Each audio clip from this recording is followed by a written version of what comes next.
السلام علیکم ورحمۃ اللہ وبرکاتہ. الحمد للہ والصلاۃ علیہ اما بعد. اللہم صلی علی محمد عبدک ورسولک وصلی علی المؤمنین والمؤمنات والمسلمین والمسلمات. اللہم صلی علی محمد وآل محمد. محرم کی گھڑیاں حضرت امام حسین، ان کے قافلے، ان کی محبتوں کے ساتھ بہت نمایاں ہوئیں. لیکن اگر محرم کو ہم ازل سے دیکھیں تو حضرت آدم علیہ السلام زمین پہ جو تشریف لائے محرم کے مہینے میں آئے. نوح علیہ السلام کو جو کشتی میں کنارہ ملا محرم کے مہینے میں ملا. اور لوط علیہ السلام کی قوم کو آخر کار ان میں سے جتنے لوگوں نے توبہ کی محرم کے مہینے میں. ابراہیم علیہ السلام کو آگ سے نجات محرم. ایک پوری تاریخ ہے ایک پیچھے محرم کے مہینے کے تقدس کی، احترام کی، حرمت کی ایک پورا نظام ہے. اور محرم کے ساتھ امام حسین کی نسبتیں، حضرت حسین بن علی بن ابی طالب، ان کی نسبتیں بہت عجیب ہیں. اب سوچنے کی بات یہ ہے کہ انہوں نے ہمیں دیا کیا ہے. امام حسین کی زندگی کا سب سے پہلا نظام تقوی ہے. اور تقوی نیکی کرنے کو نہیں کہتے. کسی نے حضرت عباس رسول اللہ صلی اللہ تعالی وسلم کے چچا، ان کے بیٹے حضرت عبداللہ بن عباس سے پوچھا تقوی کس چیز کا نام ہے؟ تو پوچھا نہ کرنے کا نام ہے، کرنے کا نام تو نہیں ہے. فرما دیجئے کیا کرنے کا نام، کیا نہ کرنے کا نام؟ فرمایا تقوی گناہ نہ کرنے کا نام ہے. ایک بندہ بہت زیادہ نیکیاں کرتا ہے اور پھر بہت گناہ کرتا ہے، اس کو متقی نہ کہا جائے گا. فلسفہ حسین تقوی کا نام ہے. فلسفہ حسین قربانیوں کا نام ہے. فلسفہ حسین پانی نہیں مل رہا، پیاس کی شدت ہے، میں اس جگہ کو جا کے خود دیکھ کے آیا ہوں، کربلا کی ان وادیوں میں. لیکن اس بات کا اس پیغام کا نام ہے کہ وہاں حرام نہیں چلے گا،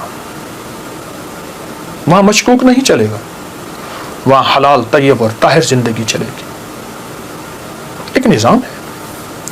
اور فلسفہ حسین سجدوں کا نام ہے. یہ جنگ جاری ہے اور نماز کا وقت آیا. آدھوں نے نماز پڑھی، آدھوں نے جنگ کی، پھر انہوں نے نماز پڑھی. سجدے قضا نہیں ہوئے اور سجدے ادا ہوئے ہیں. اور فلسفہ حسین دعاؤں کا نام ہے.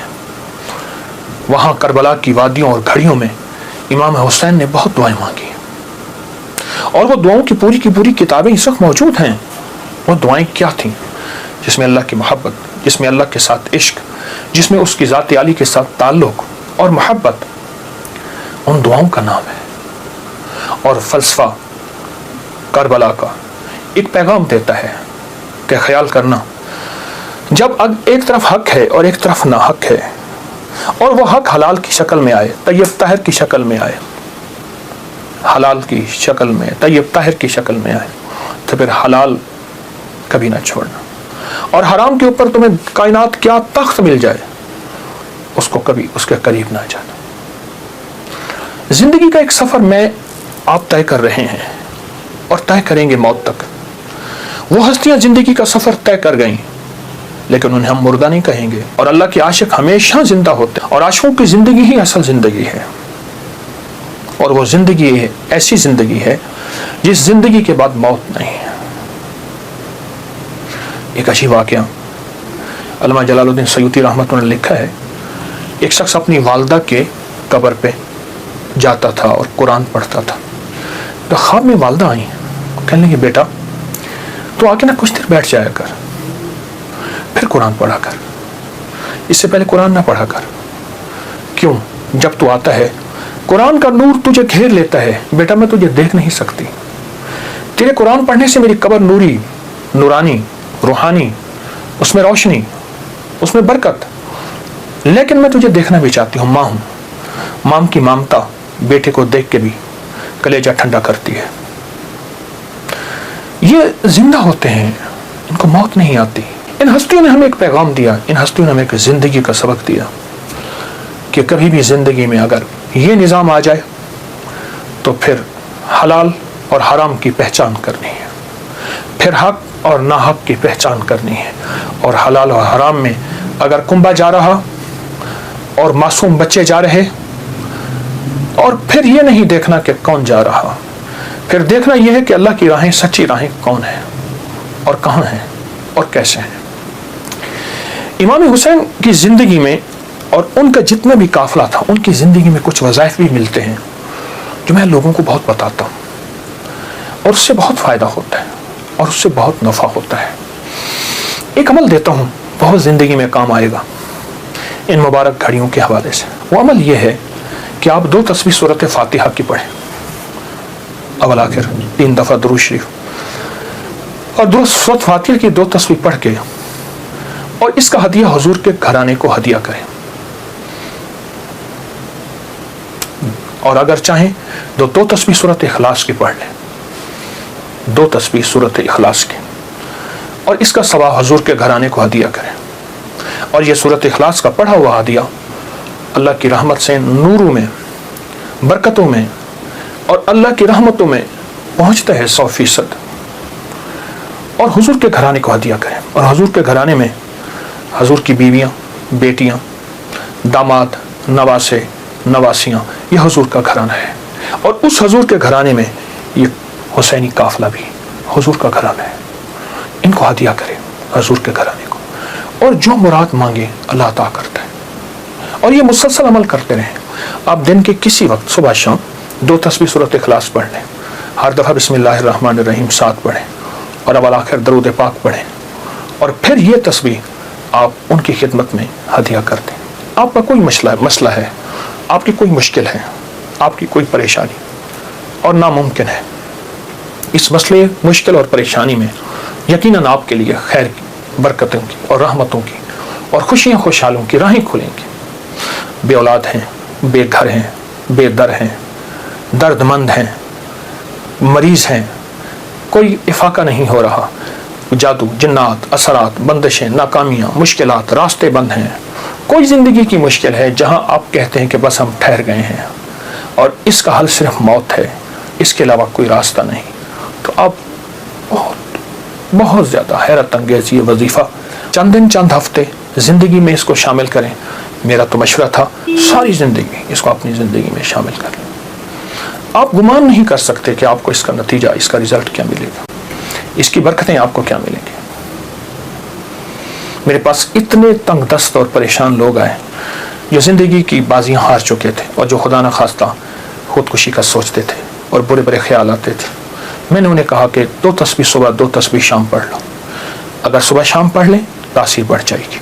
اور ہاں، ایک چیز اور بھی عرض کروں گا اس شہادت حسین کی نسبت سے، قافلہ حسینی کی برکات کی نسبت سے، ایک چیز اور بھی عرض کروں گا، اگر یہی سارا دن پڑھتے رہیں، یعنی 2 تسبیح صبح شام پڑھ لیں اور سارا دن اس کے علاوہ کھلا پڑھتے رہیں، تو اس سے ایک فائدہ اور ہوگا، آپ کی تاثیر زیادہ ہوگی، مسائل جلد حل ہوں گے، مشکلیں دور ہوں گی، پریشانیاں دور ہوں گی، اور آپ کو زندگی میں خیر کے موقع زیادہ ملیں گے، ترقیاں اور کامیابیاں بڑھ چڑھ کے ملیں گی۔ ان ہستیوں نے اللہ سے مانگنا سکھایا ہے، عاشورہ کا ڈھل جانا، صغرا کا وہ مر جانا، اصغر تیرے سینے میں برچھی کا اتر جانا، یہ کہانیاں سچی ہیں، یہ سبق دے کے انہوں نے اللہ کے ساتھ جڑنا سکھایا ہے، اللہ کے ساتھ جڑنا سکھایا ہے۔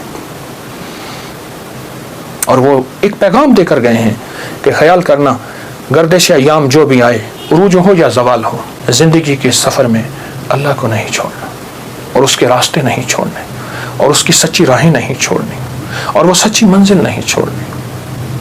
روایات میں آتا ہے کہ جس دن واقعہ کربلا ہوا ہے اس دن 3 گھنٹے دعا مانگی حضرت امام حسین، 3 گھنٹے دعا مانگی۔ کس سے مانگی؟ مانگنا ہے، رونا ہے، گڑ گڑانا ہے۔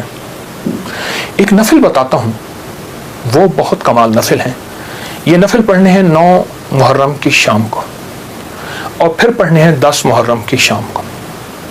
9 محرم کی شام کو مغرب کے بعد رات تک جب آپ کو سہولت ہو، اور 10 محرم کی شام کو مغرب کے بعد رات تک جب آپ کو سہولت ہو۔ 2 رکعت نماز نفل، جس کی پہلی رکعت میں سورۃ الکافرون 11 دفعہ اور دوسری رکعت میں سورۃ اخلاص 11 بار یہ آپ نے پڑھنا ہے. اور پھر اس کے بعد ایک لفظ پڑھنا ہے یا شہید ہو، یا شہید ہو. یہ 313 بار پڑھنا ہے اور گڑ گڑا کے پڑھنا ہے.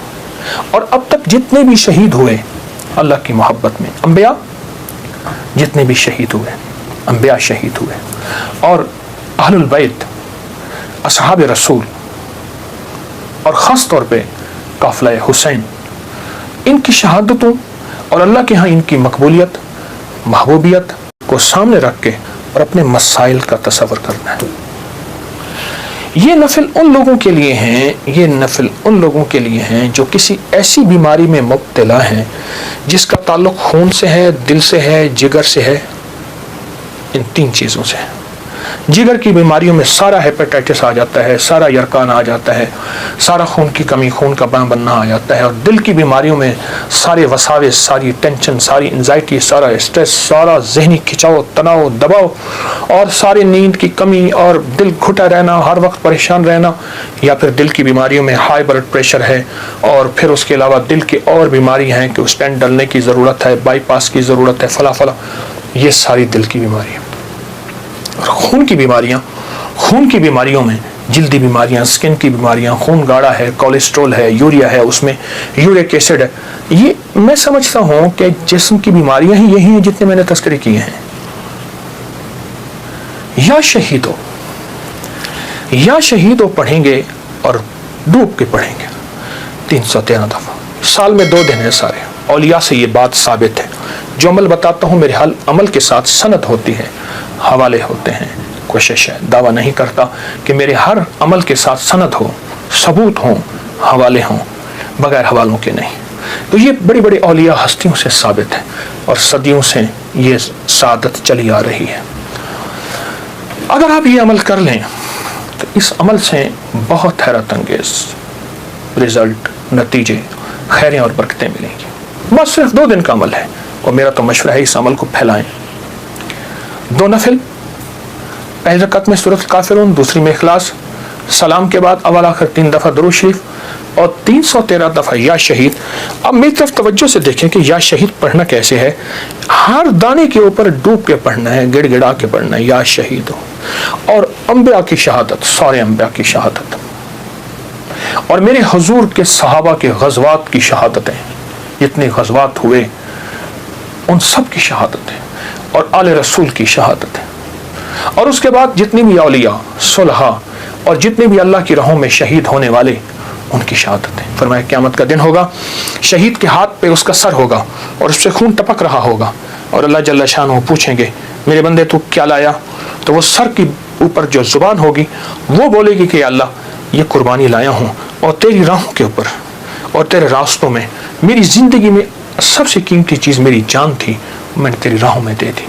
اللہ فرمائیں گے فرشتوں کیا تم گواہ ہو؟ میں ہاں یا اللہ ہم گواہ ہیں.